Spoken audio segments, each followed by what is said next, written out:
Hi everybody, Dom here from Johnny Rick Games, and in this video we're going to look at Of Hunger and Lies a little bit more in depth, specifically regarding the map system and the development of the module at this point. I have another video that's going to be following this one that deals with the dice over here on the right, but for the most part we're going to look at our maps here in this particular video. So I do apologize for holding the camera directly. I have a little camera holder thing to make this a little more stable, but right before I videoed this, of course, it broke on me. So I'm holding this one by my hand. So I don't know when I get another one. So anyway, hopefully you'll bear with me for this. Anyway, so just basically an update about where we're at right now in the module in terms of its development. At this point in this video, we're about, the time that I'm filming this, we're about halfway through the Kickstarter. I got about 2 weeks left going on it. And at this point, we've already funded, but we're just right on the line of funding. It's just kind of bouncing around there. So hopefully we're going to get some more pledges coming in here. We most likely will get a lot more pledges, but right now it's right beyond the funding point. So we know we're funding, but how far we're going to go, I don't quite know yet. And so in the current time, we're just basically going to talk about where I'm at in Of Hunger and Lies. Also, these are other modules. If you haven't picked them up yet, Beneath Ghoul Lair, Warren's the Goblin Chief, and Watchtower on the Hill are available. This one is a little teaser here, Ghost from the Darkwood. This is going to be our 5th book and the final one in the reprint series. We'll see that maybe in the spring or summer coming up next. So, but for right now, Of Hunger and Lies is our 4th book, and that's what's currently out there. In terms of the development, we can't completely develop I can't really finish the book until after the Kickstarter is complete, mostly because we have those add me to the book pledges, and those pledges are very important for this particular one because we're actually going to get those characters into the storyline somehow. We're going to get them into the storyline. I say somehow because we don't exactly know what those characters are going to be yet. I do know, of course, we have a couple returning characters that are going to go in there. I know how they're going to fit in right now, but there's at least one more coming, and I don't know what's going to happen with that. And we've got 2 more weeks. We might get some more characters as well. So I don't quite know how they're going to fit in, but we actually want to make them part of the story. So I can't really tie up the story. We're not just going to cram them in there as an NPC this time. We do want to actually have them somehow influential in the story. I don't know how much, but somehow. And then otherwise, the only part of the story that we're really going to do is expand out what is already there. Mostly because if you've seen the other video on Of Hunger and Lies, when we first published this, the map itself had to be put into the book.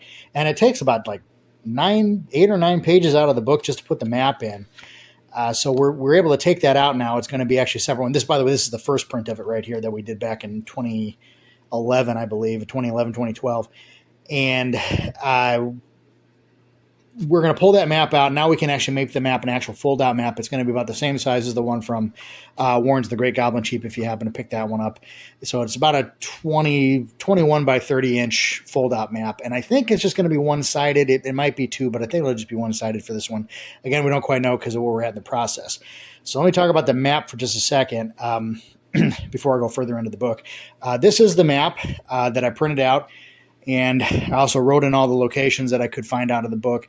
The map, when we first published it, like I said, was in the book in single pages. Well, when I went back into the map files 15 years later, is that I never actually made a solid, consistent map. Let me turn the image here. I never actually made the full map. I actually made it in piecemeal part, which I don't know why I did that. And actually, as I was putting this map together, these are actually taped together pages. They didn't exactly match up. I mean, they matched up pretty good, but there's a couple places where they didn't exactly match quite right, especially with the second level. By the way, this is the base ground level of all the standard locations. Underneath here, there's actually a second level. These are actually the top level of the buildings that I've actually mapped out directly to be, overlaid on top of this. They're just underneath it for purposes of this video and working on the map, but actually they go on top. Anyway, so I pieced the entire map together, and then I went through the module itself, and I wrote in all the locations. Part of the module, as I've said before, the module is kind of like half and half. The actual adventure isn't that long. It's only maybe 6 or 7 pages long. It's not that big. That's not saying that it doesn't take a while to do. The adventure can be quite extensive because it's an investigation adventure. And there's a lot of time the pieces are going to take kind of wandering around town talking to people and trying to put clues together. But a lot of the adventure, of the published part of the adventure, is actually the gazetteer of the area. And the area itself, the mapped area, is one of the wards of Westgate Town. Westgate Town, by the way, is a very large town.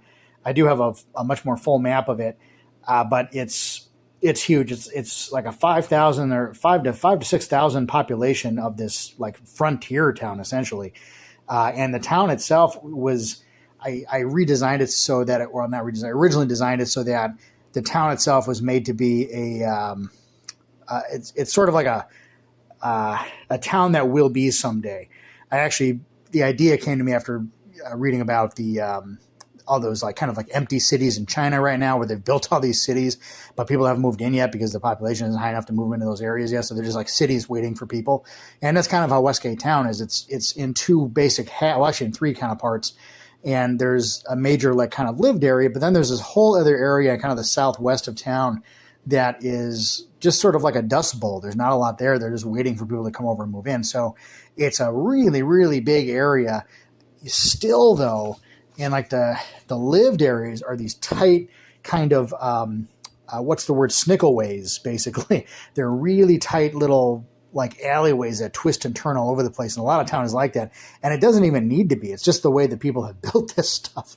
That's kind of the way that Westgate is designed. So you're seeing one of the wards, I think this is Ward 9.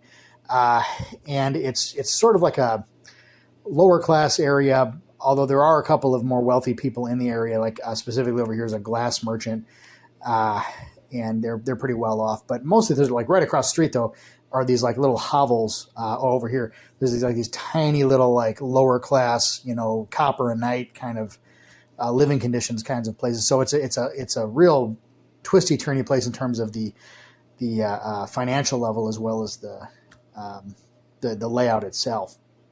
So that's kind of the area in which it is. So anyway, but a lot of the book is just a gazetteer of that. It details the locations and it talks about the people that are in those locations. It also gives them residences. And most of the people in the town here, wherever there are people written in, they also have a residence someplace else. And when I did this map version of it, I made sure I did that. For example, we've got just one small example. Here's our Cooper, 47. Cooper is Augie Tremont, and 44 is his actual, U49 is his actual location, and U49 would be an upper level location. So wherever U49 is actually where Augie lives, and I believe that is right up over here.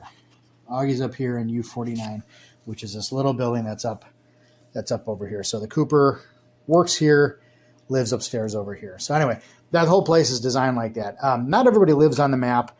And not everybody that lives on the map actually works on the map, but most people do. I kept it kind of all tied together just for the purpose of your story, because it is at some level it's still a game. We want to try to make it a little simulationally, but we still want to make it a game, so I don't want to totally go outside the bounds of the town. That said, one of the development things is I am going to expand this out just a little bit. In some of the areas, like the upper levels, kind of go over the map just a bit. And while that's okay, here we go, so it kind of matches up there. While that's okay, I still kind of want to go out anyway. Not that I have to do that, but just because I kind of want to make this a little bigger. Once I cut everything out, I realized it is kind of still a little smaller than I thought. I'm actually going to zoom out here. If you see that white area around the map, that's actual regular sheets of paper, and even those regular sheets of paper overlap a little bit. So I do want to kind of bring those out a little bit more. I mean, the final map size when we print it doesn't really matter. I can blow this up quite a bit, but I actually do kind of like the grid space or the grid size as it is. So I just kind of want to make this a little larger for everybody. When you get it at home, I want you to open up the book and open up the map and say, wow, that's a cool map. This is huge.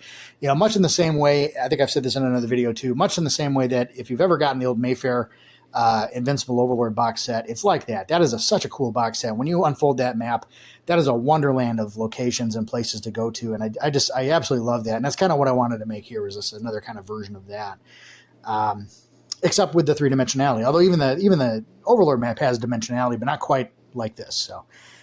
So that's where we're at with the map and the development of the story. There's still more to do, but that's where we're currently going. Right now, I'm just kind of working out discrepancies. Once I put all the names and locations on the map, I realized that there were a couple places that didn't quite match up. Actually, quite literally only about two. So I fixed those. And it was really just one example I can think of is there's a Dwarven, where is he at? Kurg, I think, over here. The Dwarven blacksmith, I think it's Kurg. I had him listed in the Smithian Area 13. What I didn't write down is actually where he lived, and I didn't think he actually lived on the map, because usually if I didn't write it down, they just didn't live on the map. And later, when I got to the residences section of the book, I realized that actually he did have a residence. It's actually way up here in the corner, and the residence listed where he worked. So I just made sure that I'm going to tie that up in the revision up. But I only found 2 of those when I was doing the book. So I apparently did a pretty good job the first time through. The only other thing I found was a problem was the main antagonist. I'm going to try to keep this spoiler free, but the main antagonist of the story is following another character in the story pretty much day to day. It's kind of how the events of the story begin, is that there's a problem in terms of that little situation of the villain kind of watching this other character. And part of the reason is that the other character, the character that's basically being watched, goes on a certain path every single day, and the villain just watches that person as they walk by. And that's basically it. There's no like heavy stalking or anything with that. They just kind of watch them as they walk by. And I realized that when I got this whole map on, I was looking at it in terms of those locations, there is absolutely no reason that character would be walking by that villain's location every single day. It didn't make any sense.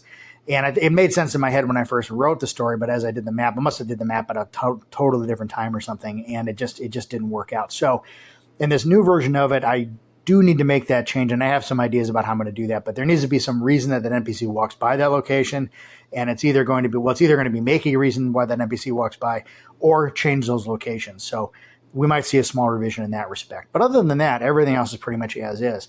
The only other criticism we ever got from the first run of this game when we published it, and again, I mentioned this in another video, is we had one reviewer that didn't care that most of our people in our storyline here were just average people. There wasn't anything weird about them. And I just wanted to emphasize that this adventure was written for essentially kind of like a much more generic, a lower magic setting, kind of like I don't want to say even a Greyhawk Light. It's sort of like a low middle level where most of the average town people are just average town people. Your adventurers make up, 1% of 1% of the population. It's a very small percentage of adventurers. There are not very many people in the setting that know magic, and they don't exist. The monsters are there, but they're deep into the hinterlands. This is not the kind of creature cantina that you see in like modern styles of like adventure gaming. When you walk around the town here, this is mostly human. You might see a dwarf. Like I said, there's the dwarf blacksmith. How obvious is that going to be? But there's other blacksmiths that are not dwarfs, and there's a gnome. There's a couple of halflings, but for the most part, it's entirely human. I do have a couple of weird things though.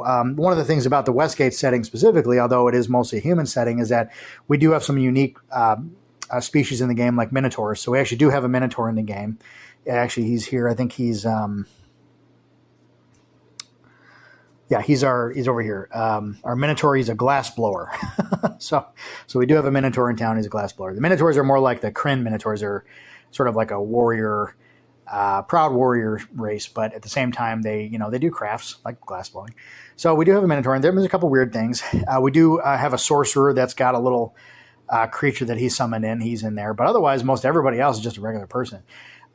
This is not the Forgotten Realms where every single like merchant has a class level. That's weird. This is meant to be more of just an actual medieval town, but what if magic existed in a medieval setting? And so it's really more simulation based. And the reason it's like that too is it's made to be more generic so that you can add that in.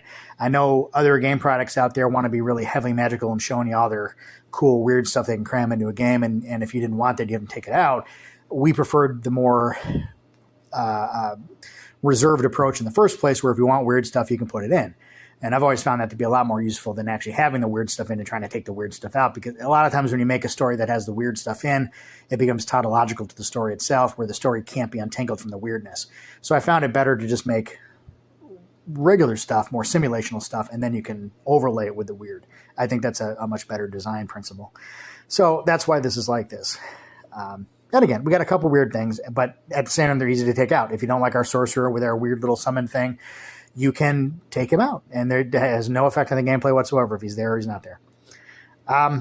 That's basically it in terms of where we're at. The storyline is not really that much unchanged. I'm just going to clean it up. There really needs to get clean. When I was going through the book, it was a little tough to kind of get through it. And it's just kind of showing my mentality when I wrote it the first time. Things were not going great at the time when we wrote that first book, and It's part of the reason we had to actually shut down Johnny Rick Games was shortly after we released Hunger and Lies. It had nothing to do with the game products, but it was a lot of other things going on. And I think that gets reflected in the way that got written. So these days things are a lot better, and we're going to make this book hopefully really pop, and we hope we can really use it that you can use it at your game table. I think it's very well adaptable to a lot of different game systems and settings. So hopefully you can use it. Anyway, there's our just kind of update on where things are at right now.